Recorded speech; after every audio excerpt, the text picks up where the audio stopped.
Bună ziua! Bine ați venit pe canalul Diana Gătește. Astăzi o să facem patispan cu fructe de pădure.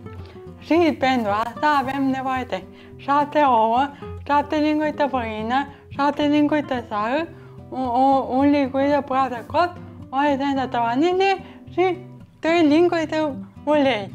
Primul pas, separăm albușele de galbenoșuri. Și acum spargem ouăle.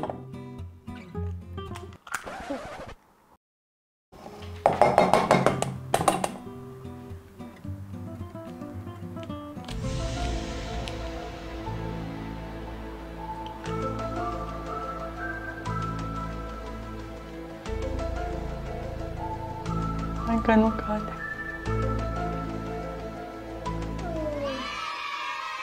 Două.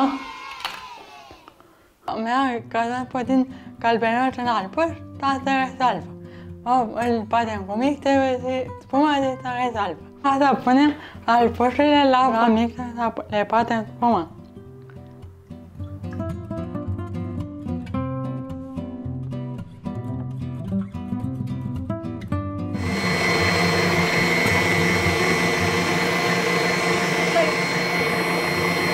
Acum e momentul să ne ocupăm de călbenoșuri.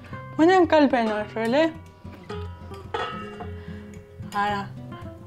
Punem la spălat castronul. Punem praful de copt,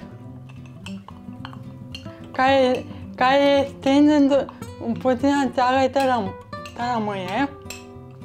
7 linguri de sare.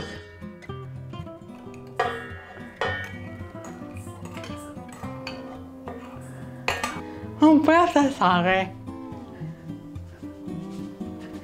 Gata. Și acum începem să batem.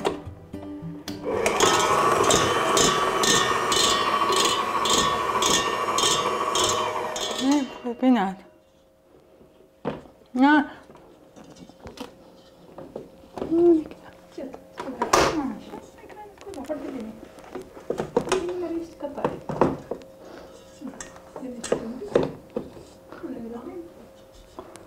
Am văzut că nu e foarte bine, că...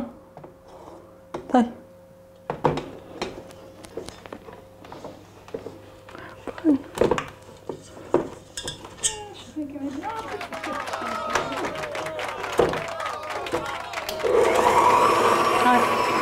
Avem albușele pătute de spumă și călbenoșele. Și acum le incorporăm.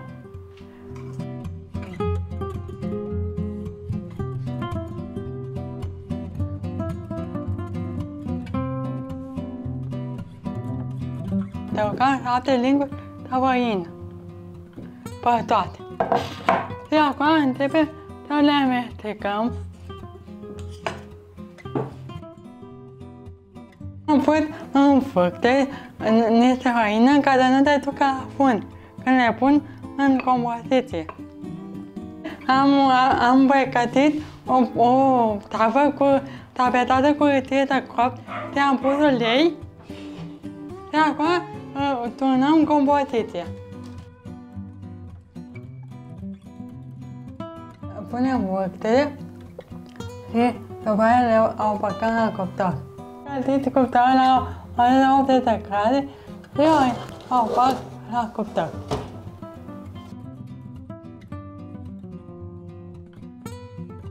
Scoatem prăjitura și îndecăm cu o scăpitoare să vedem dacă e coaptă.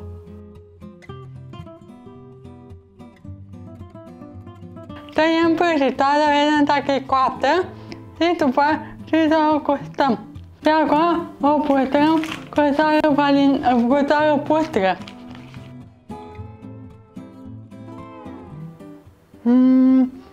E bună! Bună, bună! Dacă eu pot, puteți și voi!